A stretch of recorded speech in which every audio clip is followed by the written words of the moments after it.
La empleada come en la cocina. Se burló mi nuera Alicia mientras me empujaba hacia la puerta de servicio, frente a todos los invitados de su boda. 200 personas me vieron ser humillada por la mujer que acababa de casarse con mi hijo, en la celebración que yo pagué con mis propias manos. David sonreía. Mi propio hijo sonreía mientras su esposa me trataba como basura.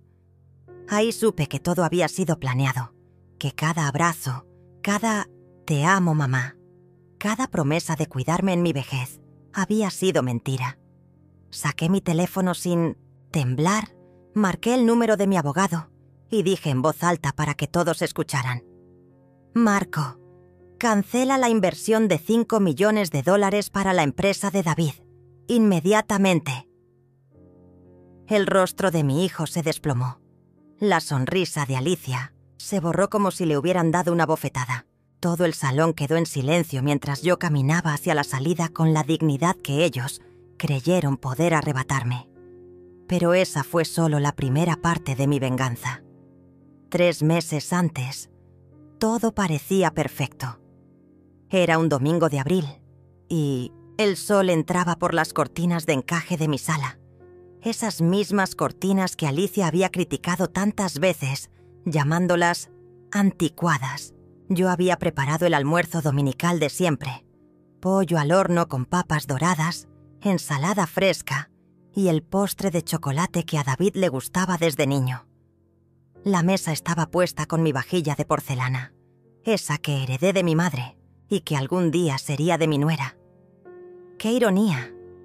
El aroma a romero y tomillo llenaba toda la casa mientras esperaba que llegaran. David había llamado esa mañana. Su voz sonaba extraña, más formal de lo usual. «Mamá, tenemos algo importante que contarte», me había dicho. Pensé que finalmente me anunciarían que Alicia estaba embarazada. A mis 67 años, lo único que deseaba era abrazar a un nieto. Cuando llegaron, noté algo diferente. David evitaba mirarme directamente a los ojos. Y Alicia, que normalmente criticaba cada detalle de mi decoración, estaba callada, casi nerviosa.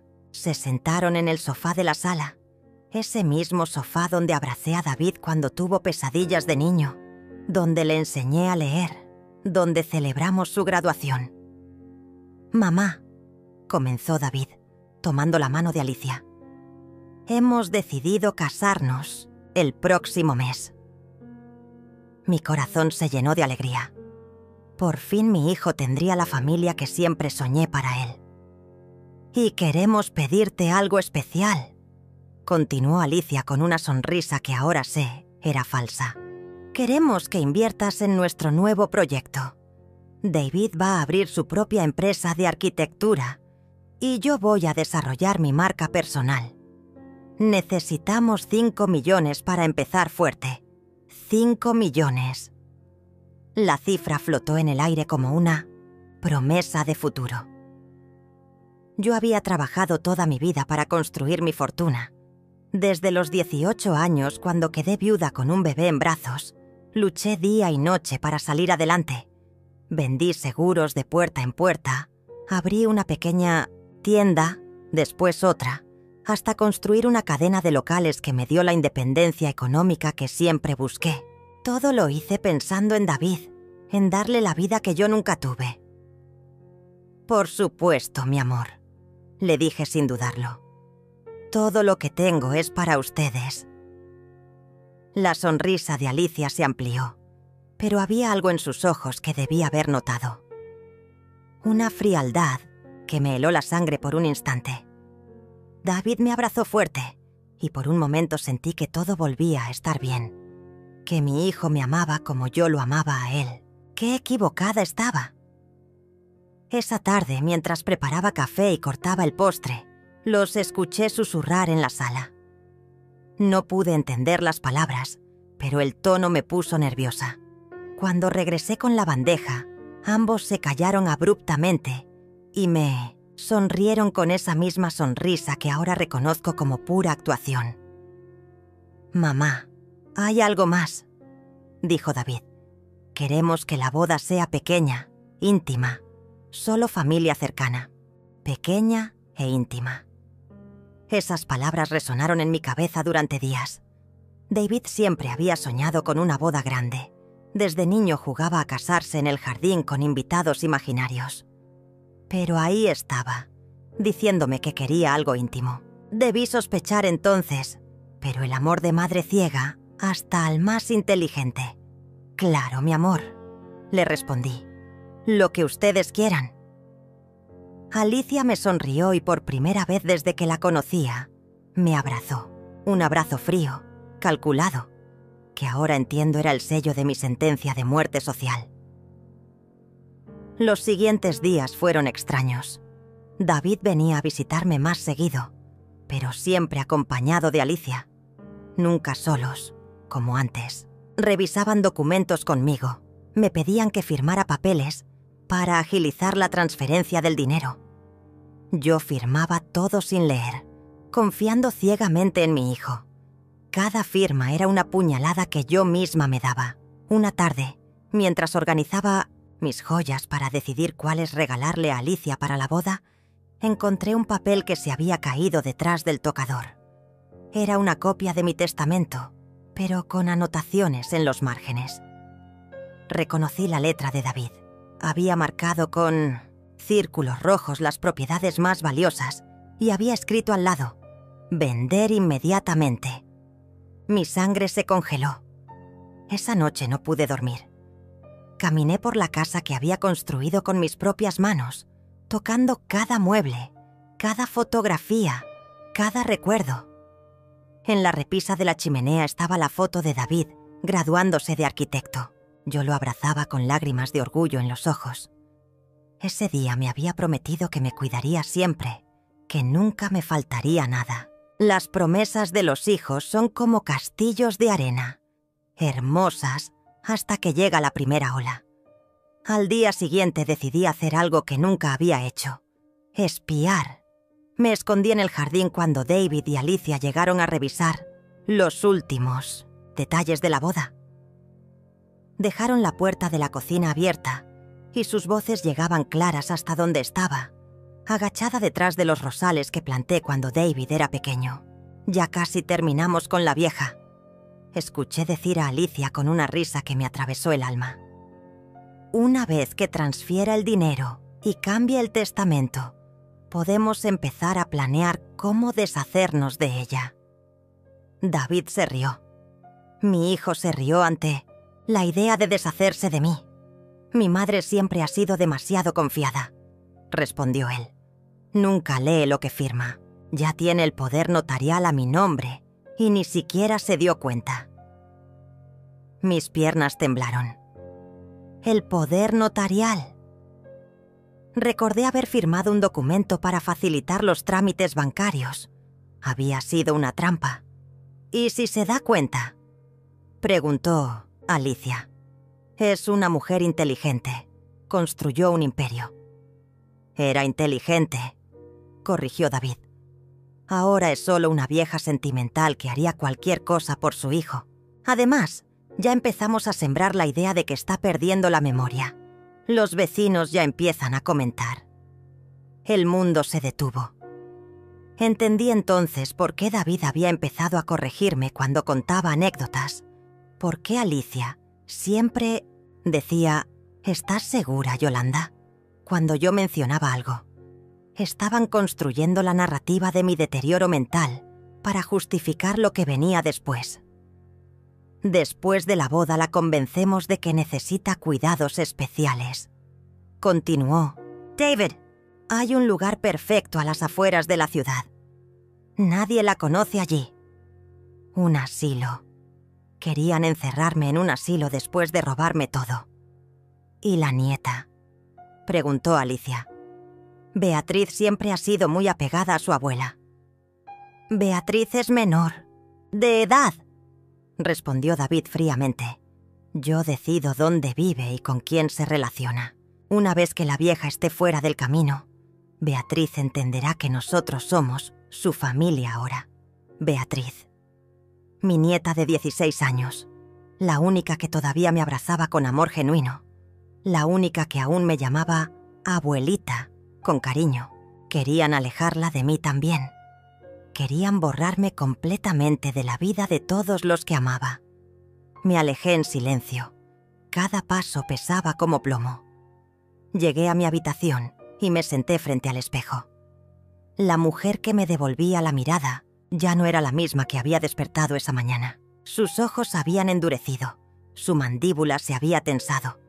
Por primera vez en meses, sonreí. Pero no era una sonrisa de alegría.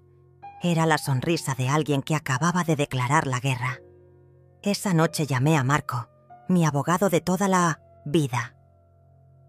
Marco, necesito verte mañana temprano y necesito que sea absolutamente confidencial. ¿Pasó algo, Yolanda?, me preguntó con preocupación. Digamos que mis ojos se abrieron, le respondí, y ahora necesito proteger lo que construí. La oficina de Marco olía a cuero viejo y café fuerte, esos aromas que siempre me tranquilizaban. Pero esa mañana nada podía calmar la tormenta que rugía dentro de mí. Marco me recibió con su sonrisa paternal de siempre, sin saber que la mujer que tenía enfrente ya no era la misma que había ayudado a construir un imperio durante 30 años. «Cuéntame qué pasa, Yolanda», me dijo mientras servía té en esas tazas de porcelana que su esposa había elegido décadas atrás. Le conté todo, cada palabra venenosa que había escuchado, cada documento que había firmado sin leer, cada sonrisa falsa que había recibido.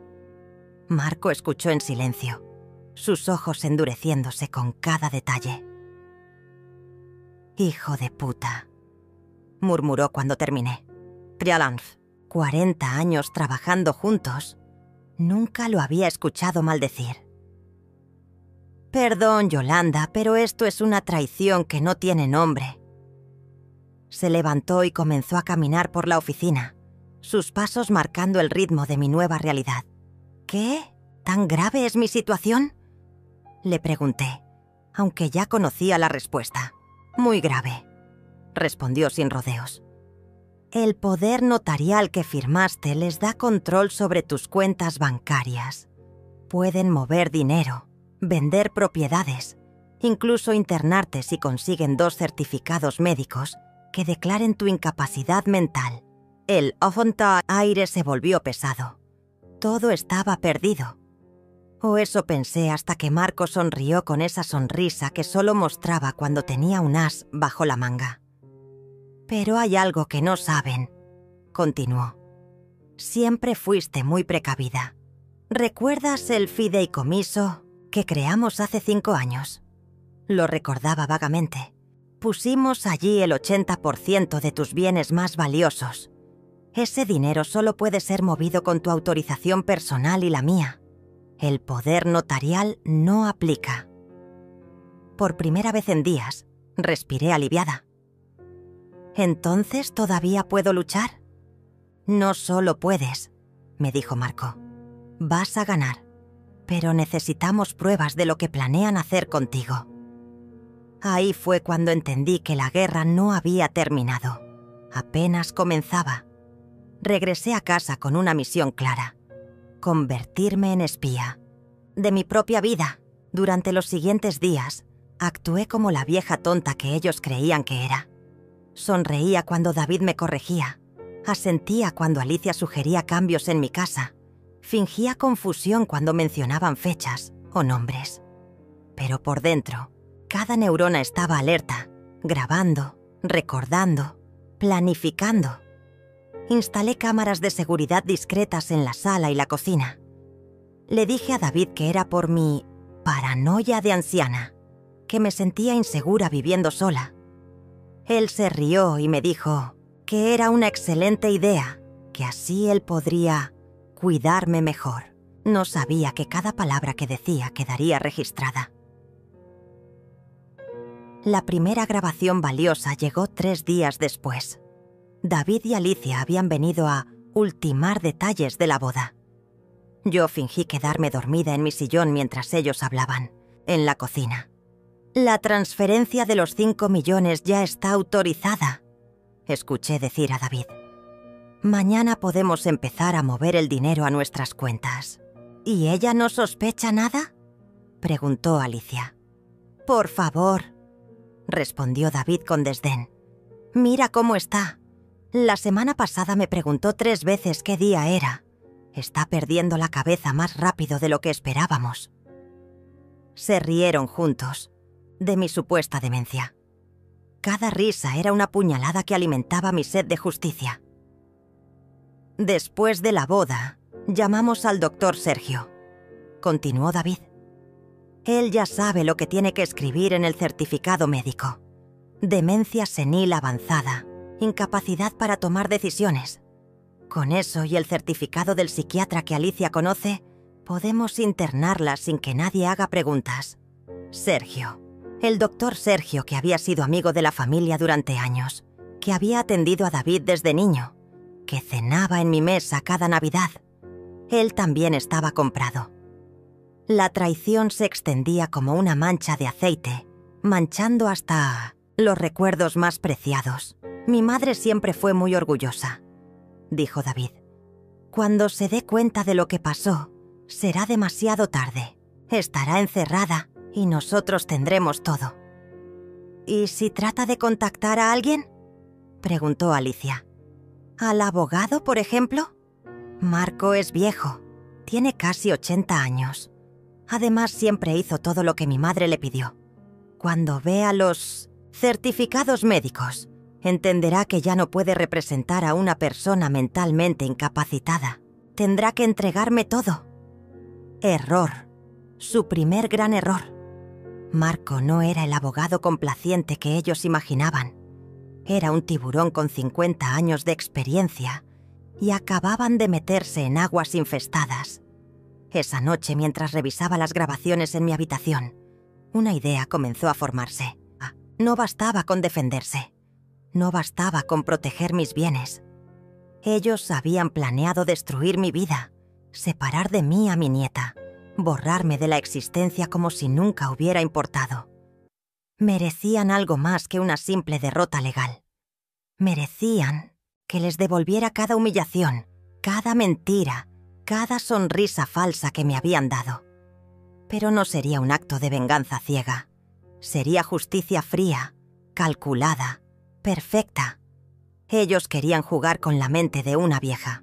Estaban a punto de descubrir que esta vieja había construido un imperio usando esa misma mente que creían deteriorada. La boda sería su momento de triunfo, pero también sería el escenario perfecto para su caída.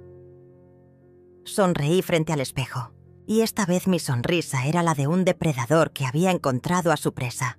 Al día siguiente puse en marcha la fase más delicada de mi plan: hacer que ellos mismos cavaran su propia tumba.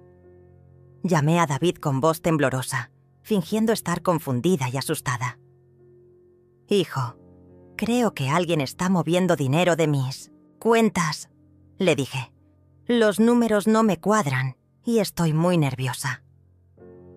David llegó en menos de 1 hora, con Alicia pegada a él como una sombra. «Mamá, deja que yo revise todo», me dijo con esa voz condescendiente que había perfeccionado. «Tú ya no tienes que preocuparte por estas cosas». Se sentó frente a mi computadora y comenzó a revisar mis cuentas bancarias, sin saber que cada clic quedaría registrado en las cámaras. «Mira, mamá», me explicó señalando la pantalla. «Aquí está la transferencia de los 5 millones para mi empresa. Tú la autorizaste, ¿recuerdas?» Fingí confusión. Entrecerré los ojos como si luchara por recordar. «¿Yo autoricé eso?», murmuré. «No me acuerdo, David. ¿Estás seguro?» Alicia intercambió una mirada significativa con «David». Era la mirada de 2 estafadores confirmando que su víctima había mordido el anzuelo. «Sí, mamá», insistió David. «Incluso firmaste todos los documentos. ¿Quieres que te los muestre?» Sacó una carpeta llena de papeles con mi firma. Documentos que yo había firmado confiando, pero que ahora entendía eran mi propia sentencia de muerte financiera. «Creo que necesitas ayuda profesional, Yolanda». dijo Alicia con falsa preocupación. «Estos olvidos están empeorando».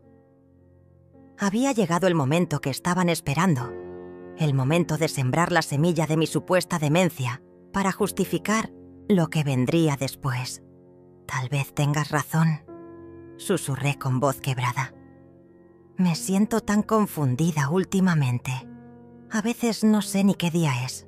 David me abrazó, y por un momento horrible, parte de mí quiso creer que era real, que mi hijo realmente se preocupaba por mí. Pero el abrazo fue demasiado rápido, demasiado mecánico. Era el abrazo de alguien cumpliendo con un protocolo. «Mañana te llevo con el doctor Sergio», me dijo. «Él te va a ayudar a sentirte mejor». El doctor Sergio, el médico que según había escuchado en las grabaciones, ya sabía qué certificado tenía que escribir. Mi propio médico de familia, comprado y vendido como un traje viejo. Esa noche llamé a Marco. «Todo está saliendo como esperábamos», le dije. «Mañana me llevan con Sergio. ¿Estás listo para la segunda fase?» «Más que listo», me respondió. «Acabamos de recibir información muy interesante sobre las finanzas del doctor Sergio. Parece que tiene algunas deudas importantes, que David se ofreció a pagar. Qué casualidad, ¿verdad?» La corrupción era como un cáncer que se extendía por todas partes. David había comprado no solo a mi médico, sino que había creado toda una red de cómplices. Pero él había cometido un error fatal. Había subestimado a la mujer que lo crió. Al día siguiente, David llegó puntual para llevarme al consultorio. Durante el viaje, actuó como el hijo perfecto. Me preguntó cómo había dormido, si había desayunado bien, si tenía dolor en alguna parte. La actuación era tan convincente que cualquier observador externo habría pensado que era el hombre más amoroso del mundo. Pero yo conocía la verdad. El consultorio del doctor Sergio estaba igual que siempre. Paredes blancas, diplomas colgados, esa planta que nunca parecía crecer ni morir. Sergio me recibió con su sonrisa profesional. Pero había algo diferente. En sus ojos, una incomodidad que no sabía disimular. «Yolanda, qué gusto verte», me dijo, pero su voz sonaba forzada. «David me cuenta que has tenido algunos episodios de confusión», asentí con la cabeza, poniendo mi mejor cara de anciana perdida. «Doctor, a veces no sé ni dónde estoy», mentí. «El otro día me perdí en mi propia casa». David asintió gravemente. «Ayer no recordaba haber autorizado una transferencia bancaria importante», agregó. «Estoy muy preocupado por ella».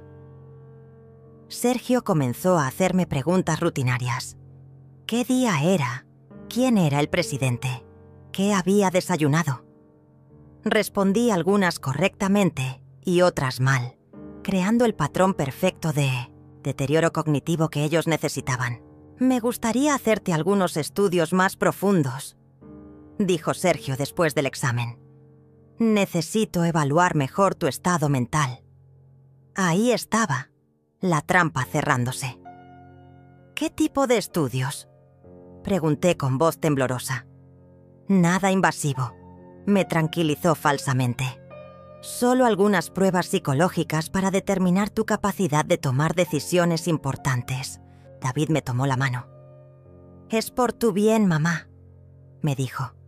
«Queremos estar seguros de que estás recibiendo la atención que necesitas». La atención que necesitaba.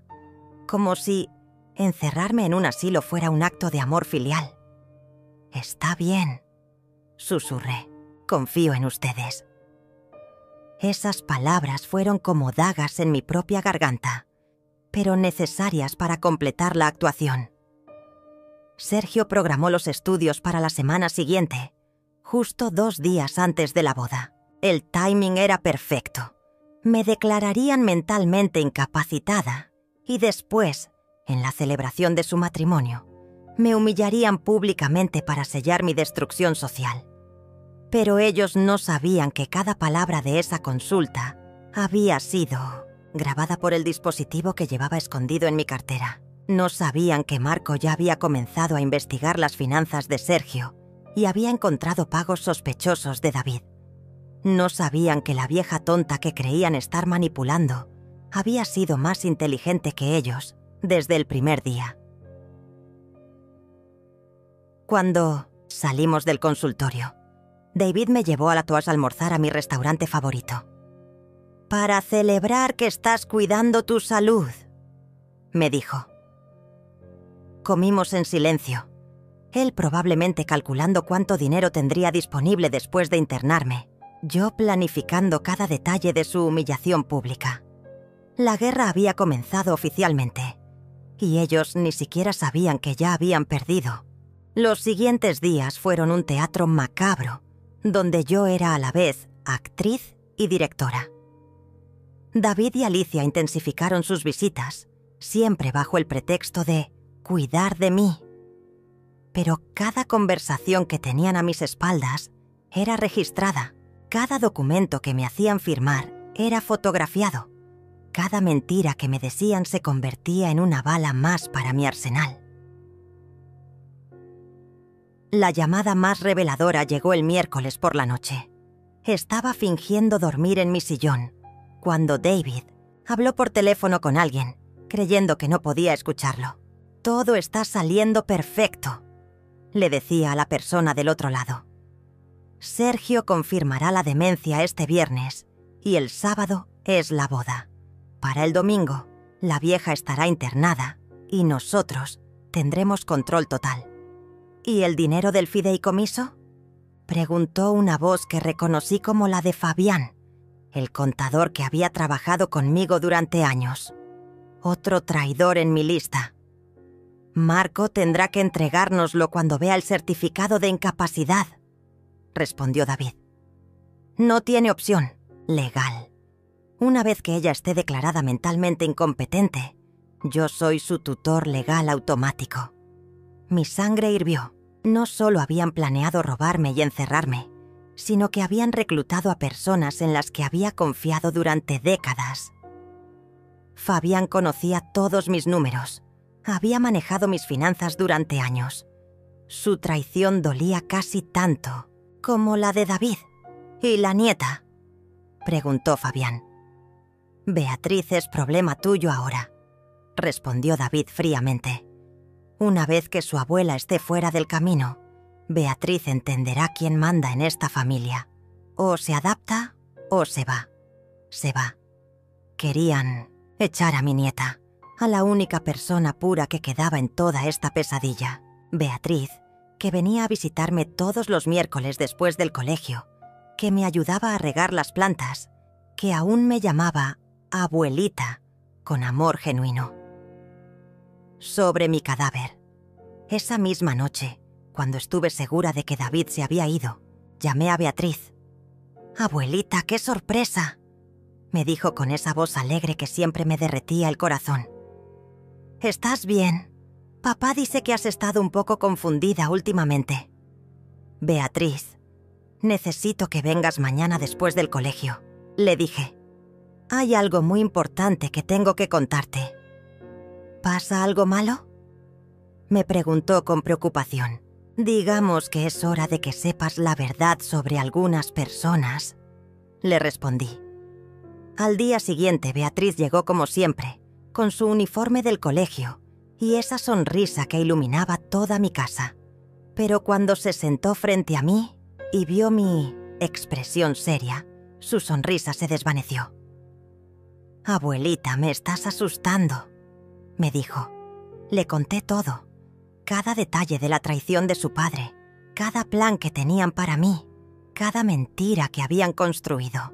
Beatriz me escuchó en silencio, sus ojos llenándose de lágrimas a medida que la verdad se hacía evidente. «No puede ser», susurró cuando terminé. «Papá no haría eso. Él te ama».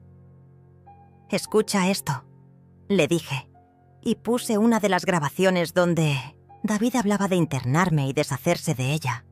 La cara de mi nieta se descompuso.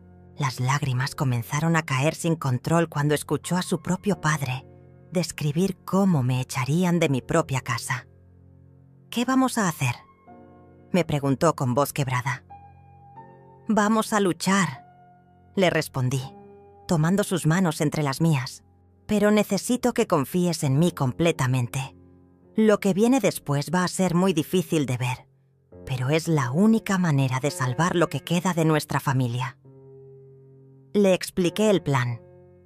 Beatriz tendría que actuar normalmente frente a su padre y Alicia, fingir que no sabía nada. El viernes, cuando me llevaran a la segunda cita con Sergio, ella estaría allí como testigo silenciosa. Y el sábado, en la boda, tendría que guardar silencio mientras su padre y Alicia me humillaban públicamente. «No sé si pueda hacerlo», me dijo llorando. «Ver cómo te tratan mal y no poder defenderte». «Podrás», le aseguré, «porque sabes que todo ese sufrimiento será temporal. Al final, la justicia llegará, y cuando llegue, será tan contundente que ellos nunca se recuperarán». El viernes llegó como una tormenta inevitable. David y Alicia me recogieron para la cita con Sergio, ambos actuando como los hijos perfectos. Durante el viaje, Alicia incluso me tomó la mano y me dijo lo mucho que me quería. Cada palabra era veneno disfrazado de miel. En el consultorio, Sergio realizó las pruebas psicológicas que había preparado. Preguntas diseñadas para que yo fallara. Situaciones donde cualquier respuesta podía ser interpretada como signo de demencia. Pero yo jugué su juego perfectamente, dándoles exactamente lo que necesitaban para su certificado fraudulento. «Me temo que los resultados confirman nuestras sospechas», le dijo Sergio a David después de la evaluación. «Tu madre muestra signos claros de deterioro cognitivo avanzado. No está en condiciones de tomar decisiones financieras o legales importantes». David fingió tristeza. «¿Qué recomienda, doctor?» «Cuidado especializado inmediato», respondió Sergio sin dudar. «Hay una excelente facilidad en las afueras de la ciudad. Podrían recibirla el domingo mismo». El domingo. Un día después de Fiançailles, la boda. Un día después de humillarme públicamente. El timing era diabólicamente perfecto. «Si es lo mejor para ella», dijo David, tomando mi mano con falsa compasión. «Solo queremos que estés segura y bien cuidada». Sergio comenzó a llenar el certificado que me declararía mentalmente incompetente. Cada palabra que escribía era otra barra en la prisión que habían construido para mí. Pero ellos no sabían que Marco estaba en ese momento en el banco, presentando documentos que protegían mis verdaderos bienes. No sabían que cada palabra de esa consulta fraudulenta estaba siendo grabada. No sabían que el domingo, en lugar de estar internada en un asilo, estaría sentada en una playa lejana, libre y victoriosa. Cuando salimos del consultorio, David me abrazó. «Ya falta poco para que puedas descansar, mamá», me susurró al oído. «Muy poco», le respondí, sin que él entendiera el verdadero significado de mis palabras. La trampa estaba lista. Solo faltaba que ellos mismos se metieran en ella. El sábado amaneció con un cielo despejado, como si hasta el universo fuera cómplice de la farsa que estaba a punto de desarrollarse. La boda de David y Alicia sería en el salón de eventos más exclusivo de la ciudad, el mismo lugar donde años atrás había celebrado el éxito de mi primera gran venta inmobiliaria. La ironía era cruel. El lugar de mi mayor triunfo se convertiría en el escenario de mi humillación pública. Me vestí con especial cuidado esa mañana. Elegí mi traje azul marino, el mismo que había usado para firmar el contrato más importante de mi vida. Me puse las perlas que heredé de mi madre y me pinté los labios del rojo más intenso que tenía. Si iba a ser humillada, sería con dignidad. Si iba a caer, caería como una reina. David llegó a recogerme a las 3. Estaba radiante en su traje negro, con esa sonrisa que recordaba de cuando era niño y había hecho algo travesura. «Mamá, te ves hermosa», me dijo besándome la mejilla. Por un momento horrible, mi corazón de madre quiso creer que todo había sido un malentendido, que mi hijo realmente me amaba. «Gracias, mi amor», le respondí. «Estoy tan orgullosa de ti». Y era cierto. Estaba orgullosa del hijo que había criado, del hombre que creí que era. La tragedia no era que fuera malo, sino que todo su amor había sido una mentira.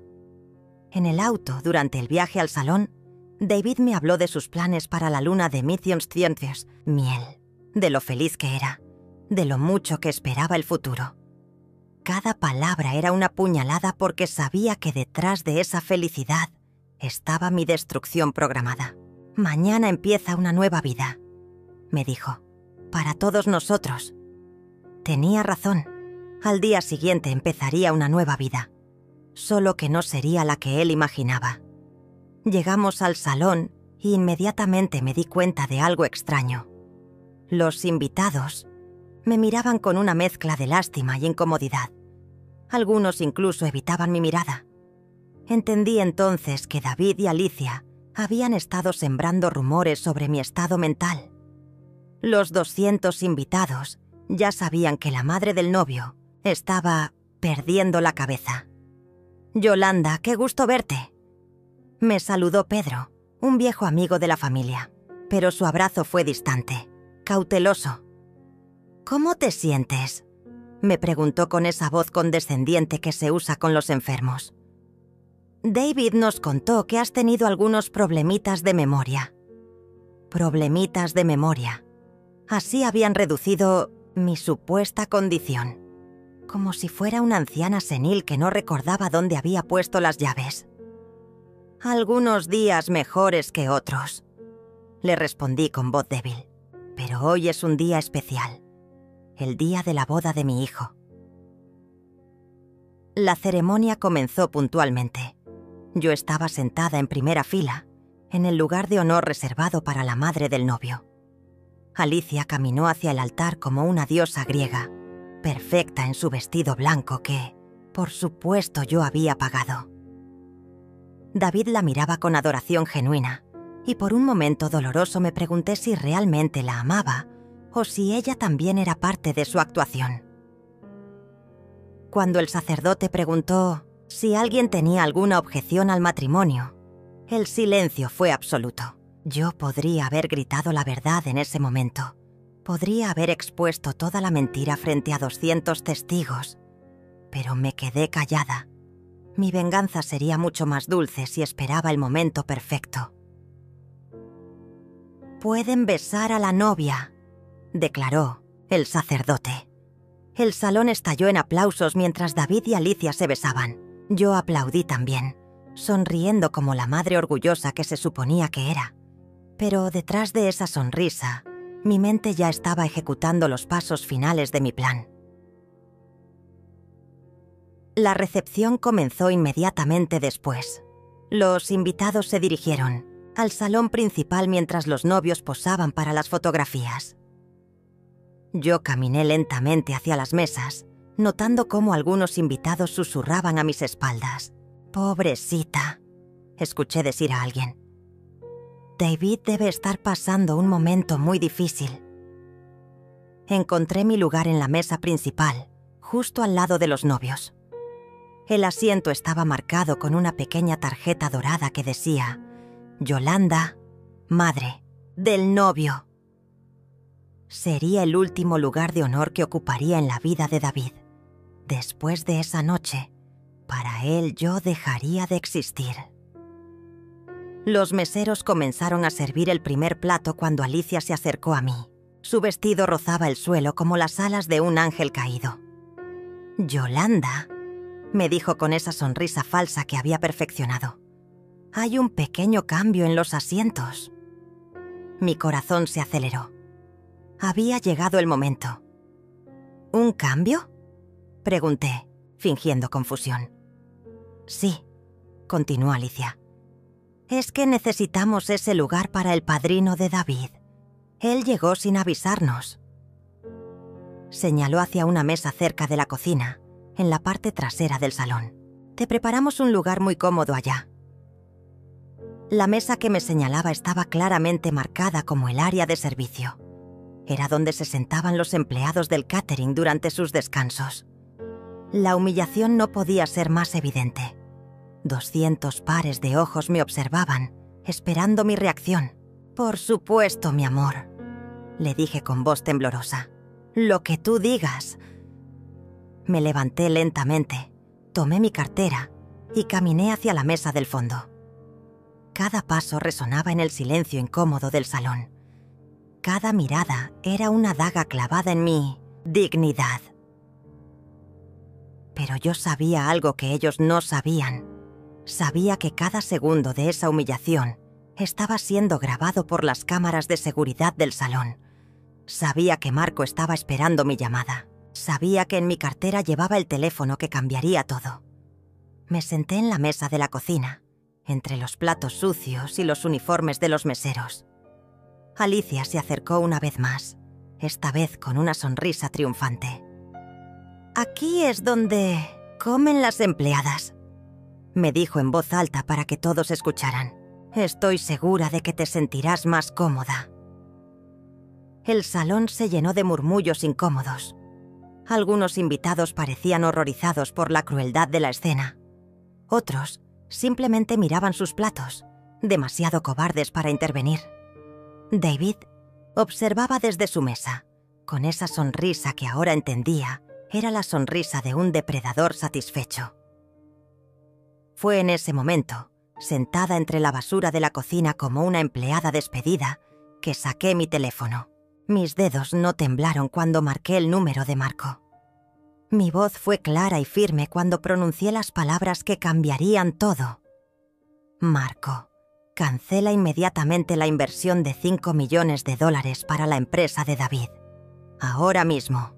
El silencio que siguió a mi llamada fue ensordecedor, como si alguien hubiera apretado un botón de pausa en toda la celebración.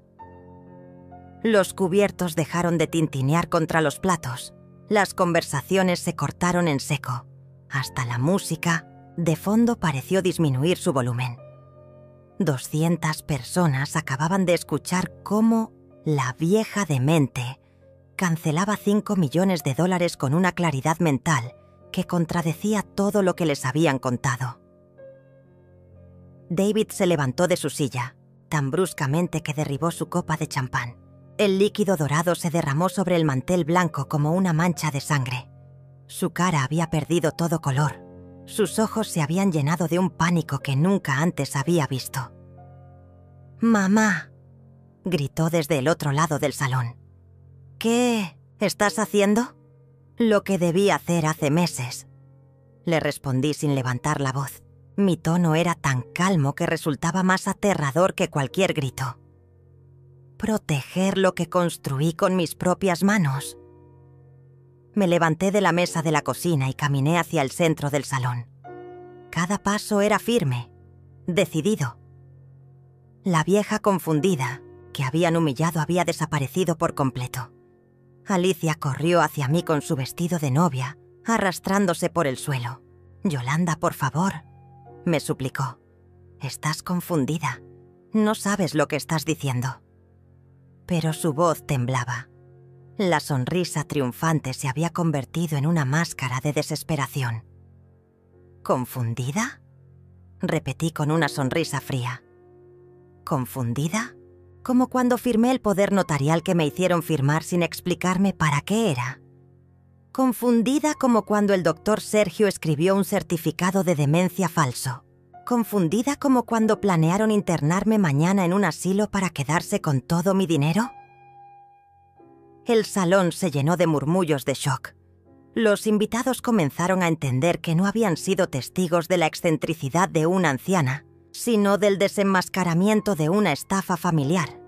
Las miradas se dirigían ahora hacia David y Alicia, con una mezcla de horror y disgusto. «Eso no es cierto», gritó David, acercándose a mí.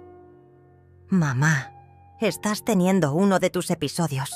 Por favor, deja que te ayude». Trató de tomar mi brazo, pero yo me aparté con una fuerza que lo sorprendió. ¿Mis episodios? Me reí con amargura. ¿Te refieres a los episodios que inventaste para justificar tu robo? ¿A la demencia que fingí para descubrir hasta dónde llegaba tu traición? Saqué mi teléfono de nuevo y puse el altavoz. Escuchen todos esto. La voz de David llenó el salón. Todo está saliendo perfecto. Sergio confirmará la demencia este viernes y el sábado es la boda. Para el domingo, la vieja estará internada y nosotros tendremos control total. El silencio que siguió fue sepulcral. Hasta los meseros habían dejado de trabajar para escuchar. La grabación continuó. Una vez que ella esté declarada mentalmente incompetente, yo soy su tutor legal automático. Después se escuchó la voz de Fabián preguntando por el dinero, del fideicomiso, y finalmente las palabras más dolorosas. Beatriz es problema tuyo ahora. Una vez que su abuela esté fuera del camino, Beatriz entenderá quién manda en esta familia. O se adapta o se va. Los invitados estaban horrorizados. Algunos se habían levantado de sus asientos. Otros tapaban sus bocas con las manos. La madre de Alicia, sentada en primera fila, había comenzado a llorar. Era el colapso total de la farsa que David y Alicia habían construido. «Eso está sacado de contexto», gritó David desesperado. «Ella editó las grabaciones». Pero su voz sonaba hueca, desesperada. La mentira ya no podía sostenerse ante la evidencia. «¿Editadas?», pregunté con calma sobrenatural. «¿Cómo editaste tú el poder notarial que me hiciste firmar? ¿Cómo editó el doctor Sergio mi certificado médico? ¿Cómo editaste 35 años de amor maternal para convertirlos en una estafa?» Alicia había comenzado a llorar, pero no eran lágrimas de tristeza. Eran lágrimas de rabia, de frustración por ver su plan perfecto desmoronarse frente a 200 personas. «Tú nos debes ese dinero», me gritó con una furia que había mantenido oculta durante meses. «Después de todo lo que hemos soportado, sé cuidándote». «¿Cuidándome?», me reí. ¿Llamas cuidado a planear mi internamiento? ¿Llamas cuidado a comprar médicos para que declaren mi demencia? ¿Llamas cuidado a humillarme en la boda de mi propio hijo? Mi voz se elevó por primera vez, cargada de meses de dolor contenido. David trató una última estrategia desesperada. Se arrodilló frente a mí, con lágrimas que no sabía si eran reales o actuadas. «Mamá, por favor», me suplicó. «Soy tu hijo. Todo esto es un malentendido. Puedes quedarte con tu dinero, pero no destruyas mi familia». Lo miré a los ojos durante un largo momento. Busqué en esas pupilas al niño que había criado, al hombre que había amado incondicionalmente, pero todo lo que encontré fue al extraño que había planeado mi destrucción. «Ya no tienes familia», le dije con una frialdad que me sorprendió a mí misma. «La destruiste cuando decidiste que tu madre era un obstáculo para tu codicia». Me di vuelta hacia los invitados. 200 rostros me observaban con una mezcla de admiración y horror. «Lamento que hayan tenido que presenciar esto», les dije. «Pero era necesario que todos supieran la verdad, que vieran quién es realmente el hombre que creyeron conocer». Caminé hacia la salida con pasos lentos pero firmes. Detrás de mí escuchaba los gritos desesperados de David y Alicia, sus súplicas, sus amenazas, sus intentos patéticos de salvar algo de la catástrofe que ellos mismos habían creado. Pero ya no me importaba.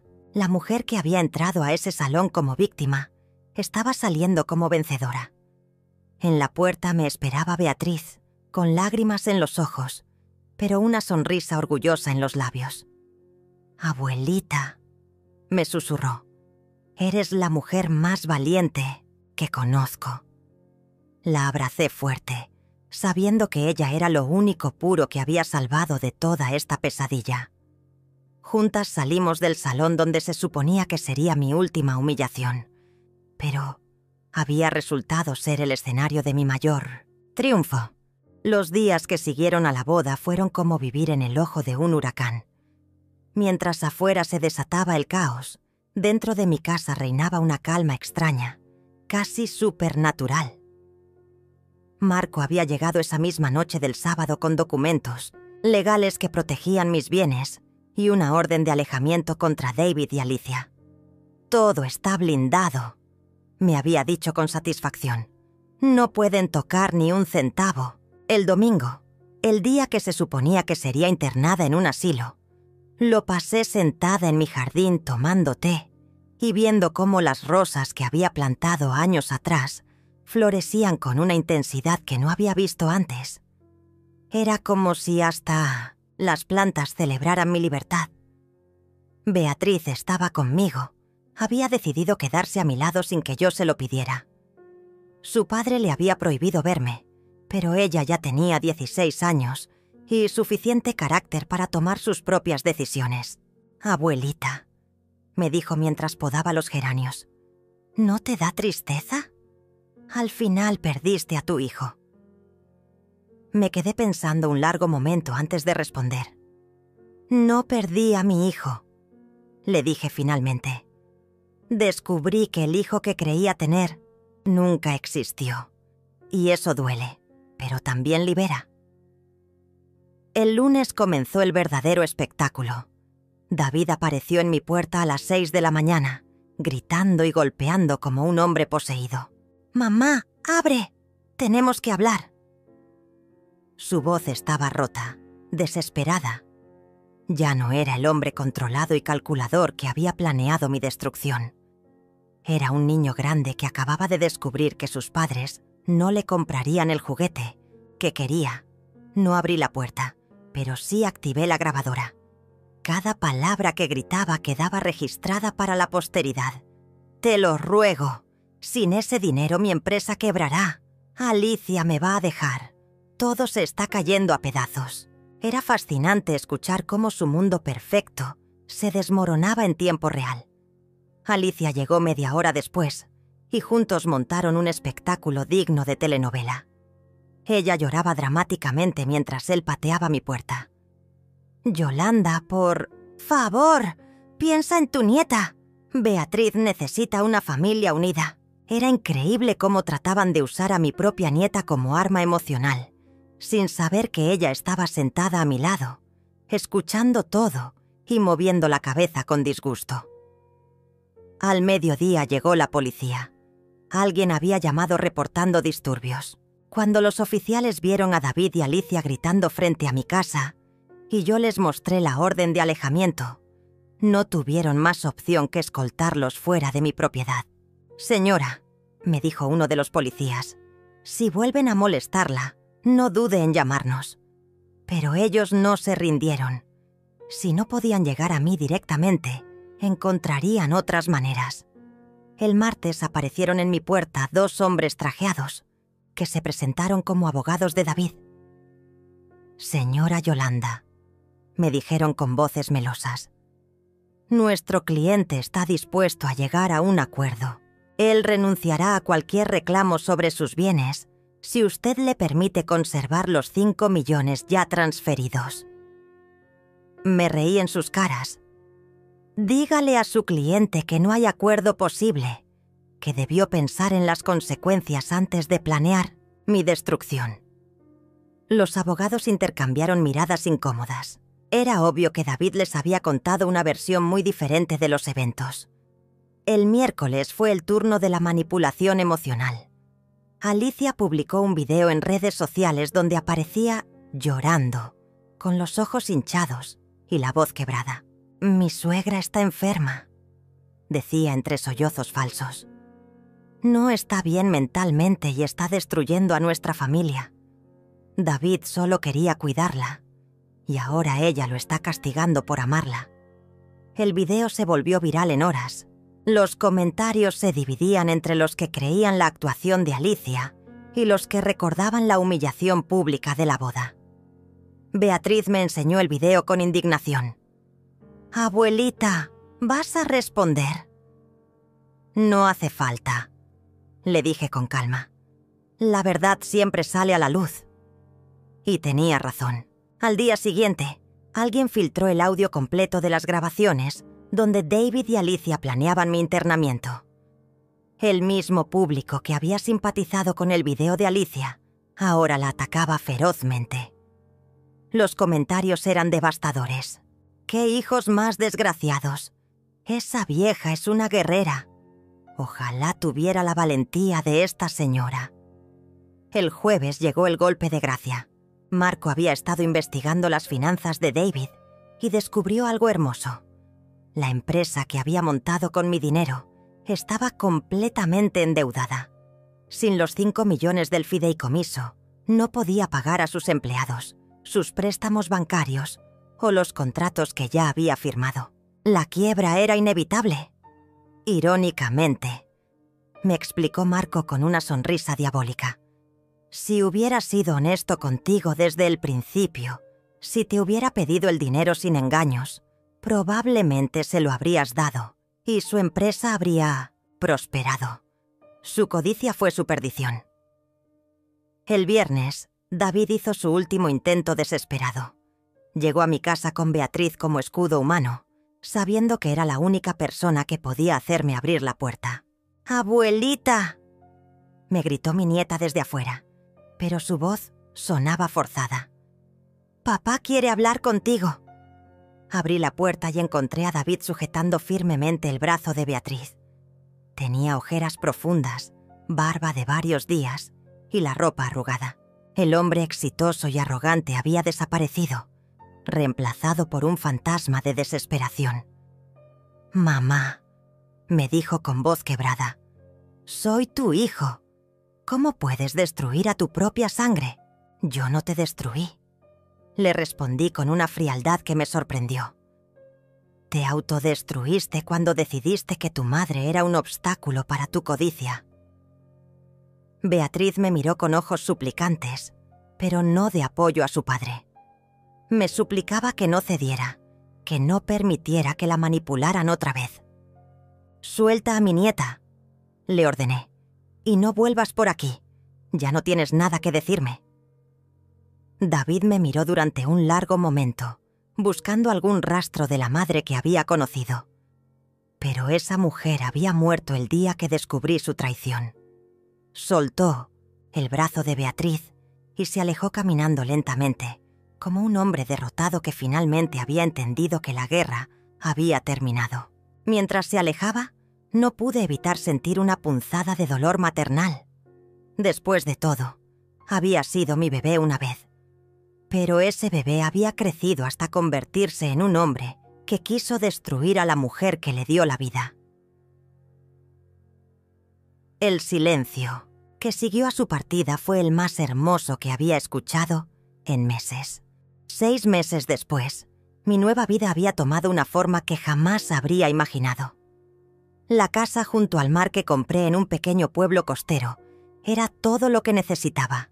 Simple, luminosa, con un jardín donde podía cultivar las hierbas aromáticas que tanto me gustaban. Cada mañana me despertaba con el sonido de las olas y el canto de los pájaros, sonidos que lavaban mi alma de todo el dolor que había acumulado. Beatriz había decidido mudarse conmigo.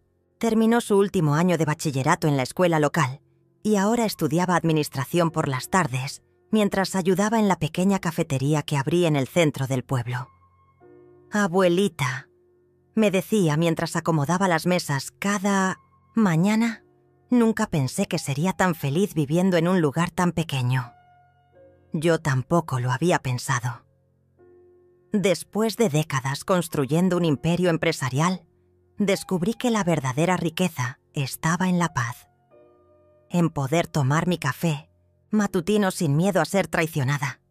En abrazar a mi nieta sin preguntarme si sus gestos de cariño eran genuinos. En dormir profundamente sin preocuparme por documentos fraudulentos o certificados médicos falsos. Marco me visitaba una vez al mes para informarme sobre los asuntos legales que aún quedaban pendientes. David declaró bancarrota, me contó, en su última visita. La empresa quebró completamente. Alicia lo dejó la semana pasada y se fue con otro hombre. Uno que sí tiene dinero. No sentí satisfacción al escuchar esas noticias. Solo una tristeza profunda por el hijo que pudo haber sido y nunca fue. ¿Ha intentado contactarte?, me preguntó Marco. No directamente, le respondí. Pero sé que sigue en la ciudad. A veces Beatriz recibe mensajes suyos pidiendo perdón. Era cierto. David había empezado a enviar cartas llenas de disculpas y súplicas. Cartas que yo leía pero nunca respondía. Las palabras en papel no podían borrar meses de traición. Calculada, una tarde, mientras regaba las plantas de mi jardín, vi una figura familiar caminando por la playa. Era David. Había encontrado mi dirección y había viajado 3 horas para llegar hasta aquí. Se veía más delgado, más viejo, como si los últimos meses le hubieran robado años de vida. Se acercó lentamente a la valla de mi jardín, manteniéndose a una distancia respetuosa. «Mamá», me dijo con voz quebrada, «sé que no tengo derecho a estar aquí». Sus ojos estaban rojos, hinchados de llorar. «Solo quería decirte que lo siento, que me perdone o no. Necesitabas saber que estoy arrepentido». Lo miré durante un largo momento. El hombre que tenía frente a mí ya no era el depredador calculador que había planeado mi destrucción. Era un hombre roto que finalmente entendía las consecuencias de sus actos. Pero el arrepentimiento tardío no puede reparar heridas que llegan hasta el alma. «¿De qué te arrepientes exactamente?», le pregunté sin acercarme a la valla. «¿De haberme traicionado o de haber sido descubierto?». David agachó la cabeza. «De todo», susurró. «De haberte lastimado. De haber perdido a la madre más amorosa del mundo por dinero sucio. Entonces ya sabes por qué no puedo perdonarte», le respondí con calma. «No se trata solo del dinero, David. Se trata de que planeaste borrarme de la existencia. Planeaste internarme como si fuera un estorbo. Planeaste alejar a Beatriz de mí. Eso no se perdona con lágrimas tardías». David comenzó a llorar abiertamente. Era un llanto silencioso, desesperado, de alguien que finalmente comprende la magnitud de lo que ha perdido. «Mamá», me suplicó, «no puedo vivir sabiendo que te odias». «No te odio», le dije, y era verdad. El odio requiere energía que prefiero usar en ser feliz. Simplemente ya no existes en mi vida. Se quedó allí parado durante varios minutos, esperando algo más. Una palabra de consuelo, un gesto de perdón, cualquier cosa que aliviara su culpa. Pero yo no tenía nada más que darle. Había gastado todo mi amor maternal en el hombre que creí que era. No me quedaba nada para el extraño en que se había convertido. Finalmente se dio vuelta y se alejó por la playa. Lo vi caminar hasta que su figura se perdió en el horizonte. Sabía que era la última vez que lo vería. Cuando Beatriz llegó del colegio esa tarde, le conté sobre la visita de su padre. «¿Cómo te sientes?», me preguntó con preocupación. «En paz», le respondí honestamente. Cerré la última puerta que quedaba abierta. Esa noche, mientras preparaba la cena, me di cuenta de que por primera vez en meses no pensé en David ni una sola vez durante todo el día. La liberación era completa. El domingo, mientras Beatriz y yo plantábamos hierbabuena en el jardín, llegó un sobre por correo certificado. Era de un notario de la ciudad. David había redactado una carta renunciando oficialmente a cualquier derecho sobre mis bienes y pidiendo que Beatriz fuera declarada mi heredera universal. Era su última súplica de perdón, entregada de la única manera que importaba, con actos, no con palabras. Al menos hizo algo bien al final, comentó Beatriz mientras leía el documento. Demasiado poco, demasiado tarde, le respondí. pero al menos ya no tendremos que preocuparnos por reclamos legales en el futuro. Guardé el documento en mi escritorio y no volví a pensar en él. Mi vida ya no giraba alrededor del daño que otros me habían causado, sino alrededor de la felicidad que estaba construyendo día a día. Mientras el sol se ponía sobre el océano, Beatriz y yo nos sentamos en la terraza a tomar té de hierbabuena fresca. El aroma llenaba el aire con una dulzura que parecía limpiar hasta los recuerdos más amargos. «Abuelita», me dijo mi nieta, «¿alguna vez te arrepientes de haber peleado?» «Nunca», le respondí sin dudar.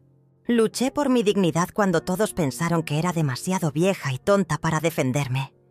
Demostré que una mujer de 67 años puede ser más astuta que estafadores de 30. Y sobre todo, me salvé a mí misma cuando nadie más lo haría. Beatriz sonrió y puso su cabeza en mi hombro. En ese momento entendí que había ganado algo mucho más valioso que dinero o propiedades. Había recuperado mi libertad, mi dignidad y el amor puro de la única persona que realmente importaba. El océano seguía susurrando sus secretos, mientras las estrellas comenzaban a aparecer en el cielo. David nunca más tocó mi nombre. Alicia desapareció en la sombra del olvido. Y yo, la vieja que todos subestimaron, seguí viviendo cada día como una victoria silenciosa contra todos los que creyeron que podrían destruirme. Algunas batallas se ganan gritando. Las mías las gané, en silencio, y fueron las más dulces de todas.